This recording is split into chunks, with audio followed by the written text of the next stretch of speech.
If you are new to Altair AI Studio, which is also known as RapidMiner, it might be difficult to understand the output of a decision tree or what it's telling you. So I'll cover that very briefly. And this is certainly not an in-depth discussion of decision trees. You'll notice I have RapidMiner open at the moment. I've input Titanic training data. I've got my decision tree and the output. So if I click the Run button, I get quite a confusing tree showing, and I'll go into the understanding here. But the first one we see, so the most important aspect is the sex, male or female. But of what? Okay, I know offhand that it's survivability, who survived. What was the most likely thing that determined whether someone would survive the Titanic accident or not? So if we go back into the design, if I alternate click on my data, and you might not be able to see this on your screen, but alternate click and then click breakpoint after.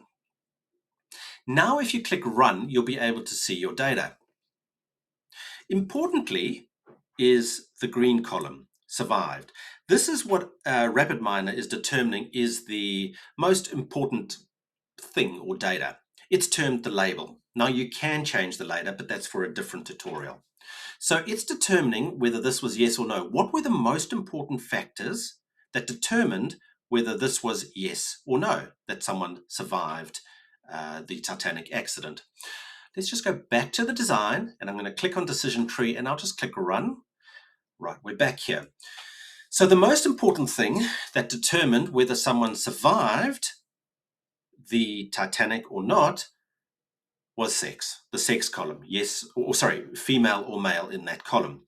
Of course, this is quite difficult to understand as we go down. This is the root, these are the leaves down the bottom. What I'm going to do is sometimes it's a lot easier to have a shorter hierarchy, I guess you could call it. So what we're going to do here is we will just sorry, let's just go back to design, click on decision tree, and you'll notice on the right-hand side of the screen, this maximal depth. Let's just change this for this example to 2. And I'm just going to run this again. Oh, sorry, I didn't click on my decision tree, so that's at a 2. So let's just run this again.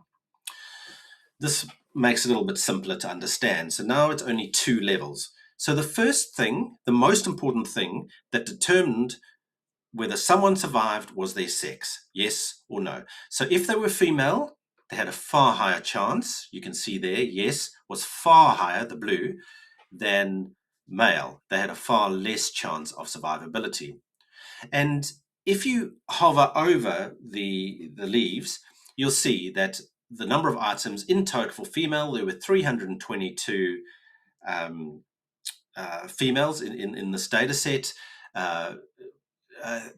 83 83 didn't survive and 239 did. And if we look at male of this data, oh sorry, let's just hover over that, you'll see that 594 lines in the data set and 484 did not survive and 110 did.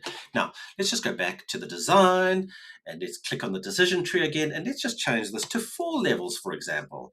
Just make sure we've clicked decision tree and click the play button again. Oh, and I keep making the same mistake. I'm so sorry. Let's just do that again. Right, so now we can see in more depth what determined whether someone would survive or not. So we've still got whether you're male, yeah, you had a low chance of survival, very low chance of survival. However, if you were female and you had less than 4.5 parents or children on board and less than 4.5 siblings or spouses, you had the most chances of survival.